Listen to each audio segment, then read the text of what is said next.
तो चलो पढ़ते हैं electron transport chain, main process of ATP synthesis. ATP actual synthesis कैसे होता है वो चीज़ हम इस इलेक्ट्रॉन ट्रांसपोर्ट चेन में सीखेंगे। इसमें दो अलग अलग टाइप के एंजाइम की बात करेंगे। एंजाइम के दो पार्ट है, देखो ATP synthase enzyme, ATP synthase enzyme, we are talking about ATP synthase enzyme, ठीक है, जिसकी वजह से एटीपी की सिंथेसिस होने वाली है। तो फालतू डिस्कस न करते हुए डायरेक्ट पॉइंट की तरफ बढ़ते हैं कि ATP synthase enzyme is used in electron transport system और electron transport chain for the synthesis of ATP. Okay, अब बढ़ते हैं आगे कि हमारा एटीपी सिंथेस एंजाइम दो पार्ट कौन कौन से, एक का नाम है F0 एंड एक का नाम है F1। एटीपी सिंथेस एंजाइम जो है वो दो पार्ट में F0 एंड F1। अब देखते हैं F0 क्या है। फॉर्म्स ट्रांस मेम्ब्रेन चैनल, ये क्या बनाता है, ट्रांस मेम्ब्रेन चैनल बनाता है बेटा, ठीक है, क्या बनाता है, ट्रांस मेम्ब्रेन चैनल। एंड ये बनाता है कनेक्ट, ये क्या है, कनेक्शन है inner surface of mitochondria, inner membrane, mitochondria के जो अंदर की जो सरफेस है उसके अंदर की जो मेम्ब्रेन है उसको जोड़ता है मैट्रिक्स के साथ। यानी कि अगर मैं यहाँ छोटा सा बताता हूँ माइटोकॉन्ड्रिया, तो ये रहा माइटोकॉन्ड्रिया, ठीक है, ये उसके अंदर का मैट्रिक्स है, और यहाँ पर ये जो अंदर की जो मैट्रिक्स, ये देखो मैट्रिक्स है, और ये अंदर का क्या है, इनर सरफेस है।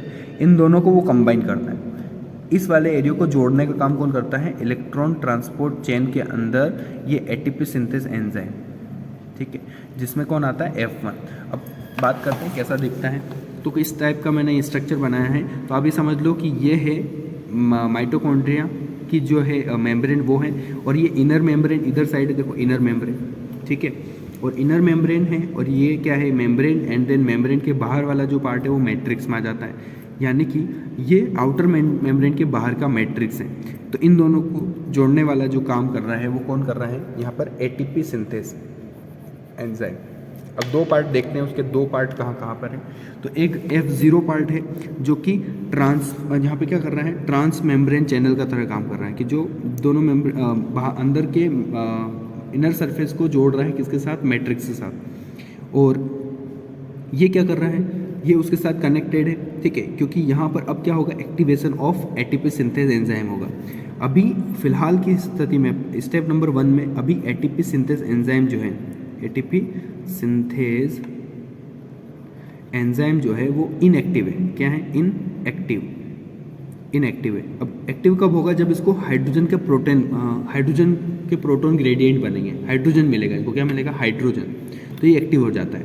तो देखते हैं, देखो जैसे जैसे वाटर का क्या होता है, स्प्लिटिंग होता है, वाटर जैसे रिलीज होता है तो वो क्या होता है, प्रोटॉन ग्रेडियंट बढ़ता है। जैसे ही यहाँ पर हाइड्रोजन का प्रोटॉन ग्रेडियंट बढ़ता है, हाइड्रोजन हाइड्रोजन हाइड्रोजन, यानी कि और हाइड्रोजन अगर यहाँ बढ़ जाए, यहाँ पर बहुत सारे हाइड्रोजन बढ़ जाएं, तो क्या होगा कि यहाँ का हाइड्रोजन लेवल जो है, कंसनट्रेशन जो है वो ज़्यादा है, और यहाँ पर क्या हो जाएगा, मैट्रिक्स में हाइड्रोजन की कंसनट्रेशन कम। तो अंदर से हाइड्रोजन जो है उसका कंसंट्रेशन ज़्यादा होने की वजह से वो क्या करेंगे, ट्रेवल कर जाएंगे अंदर के इनर सरफेस से मैट्रिक्स की तरफ, और कौन से चैनल के थ्रू आएंगे, इस F0, ठीक है, जिसको हम ट्रांस मेम्ब्रेन चैनल कहते हैं, F0 को, उसके थ्रू यहाँ बाहर आ जाएगा। और जैसे ही दो हाइड्रोजन मॉलिक्यूल बाहर आए, दो हाइड्रोजन मॉलिक्यूल जैसे ही बाहर आते हैं तो क्या होगा बेटा, एटीपी सिंथेस एंजाइम क्या हो जाएगा, एक्टिव, क्या हो जाएगा, एक्टिव।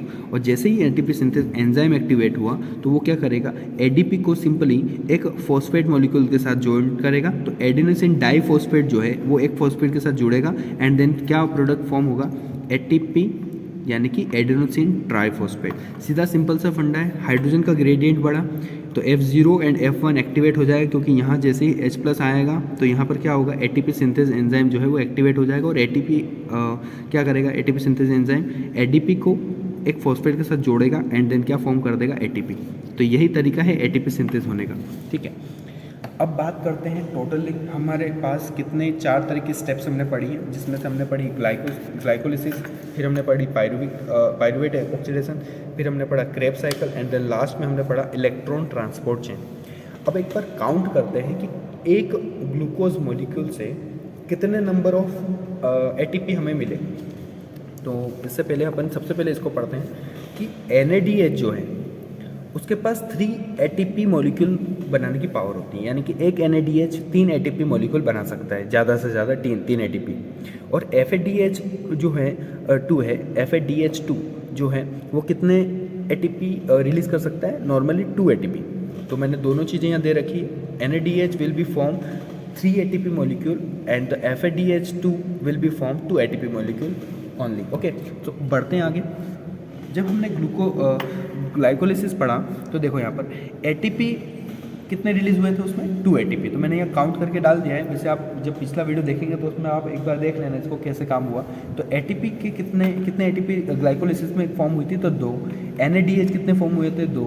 पायरुवेट ऑक्सीडेशन में कितने हुए थे, NADH, पायरुवेट ऑक्सीडेशन में NADH कितने फॉर्म हुए थे, 2 NADH will be form. Krebs cycle ATP कितने फॉर्म हुए क्रेब साइकिल में, 2 एटीपी। NADH कितने हुए, 6 एंड FADH2 कितने हुए, 2।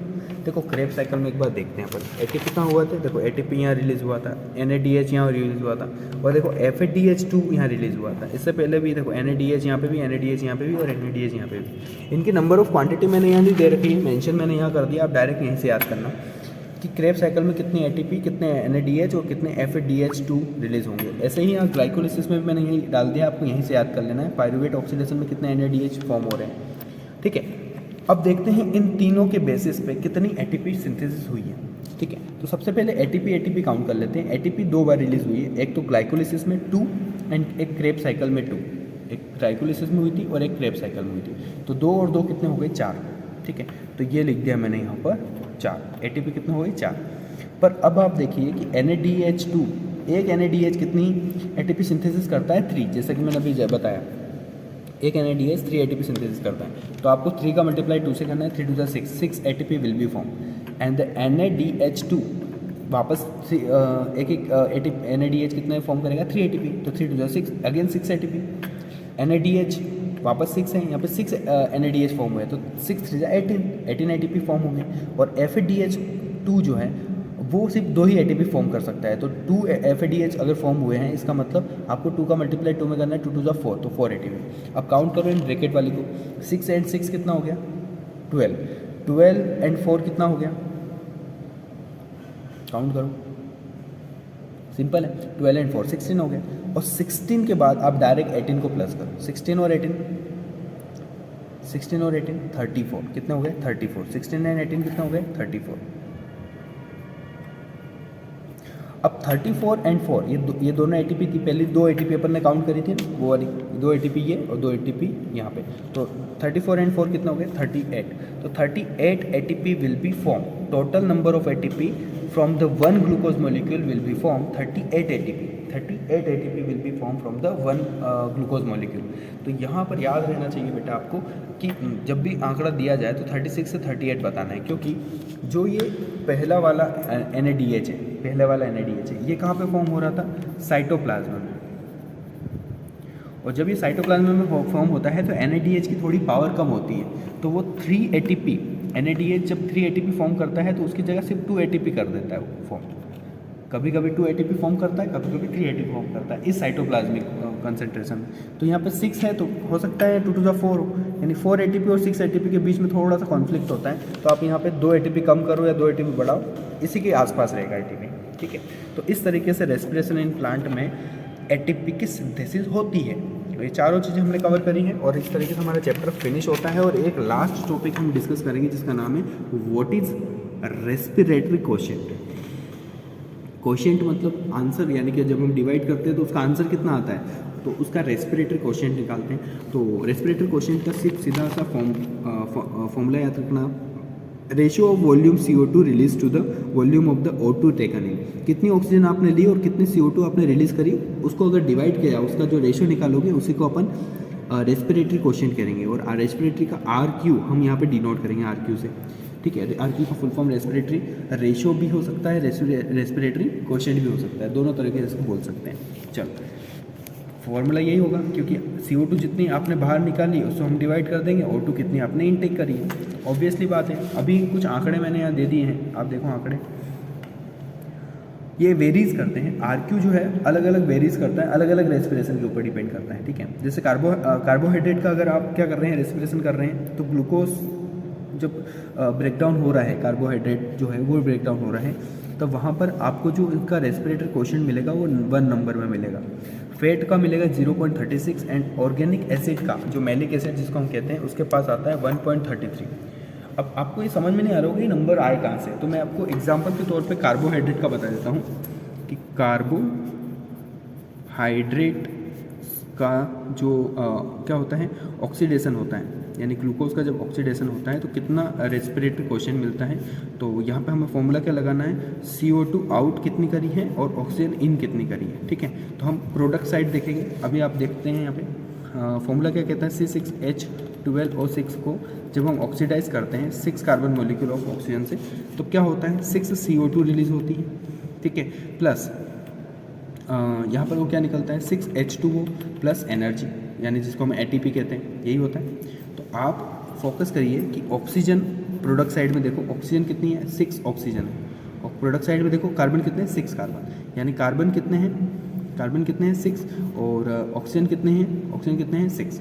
तो आप इन दोनों का रेशियो निकालो, इसमें वैल्यू पुट करो, ऑक्सीजन भी 6 CO2 भी 6 रिलीज होती है मॉलिक्यूल में और ऑक्सीजन भी 6 हो रही है, तो 6 से डिवाइड कितना आ रहा है 1, तो 1 इज़ अ रेस्पिरेटरी क्वोशिएंट। इस तरीके से आप इनका रेशियो निकालते हैं। ऐसे ही फैट के भी निकाले गए हैं और ऐसे ही ऑर्गेनिक एसिड यानी मैलिक एसिड का RQ कितना निकाला गया 1.33 के आसपास।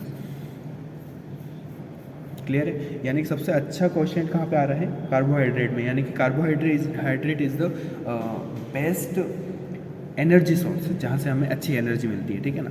तो बस यहाँ पे एक चैप्टर एंड होता है, और जो भी इस चीज़ में आप डाउट्स आए आपको तो आपको क्या करना है बेटा, आपको उसको ये आपको वर्ड पता होगा पूछना है कुल मिला के पूछना है, ठीक है। तो इसमें कमेंट बॉक्स में आपको वो क्वेश्चन राइट कर देना है, मैं आपको बता दूँगा वीडियोज़ के ऊपर। Okay, bye bye.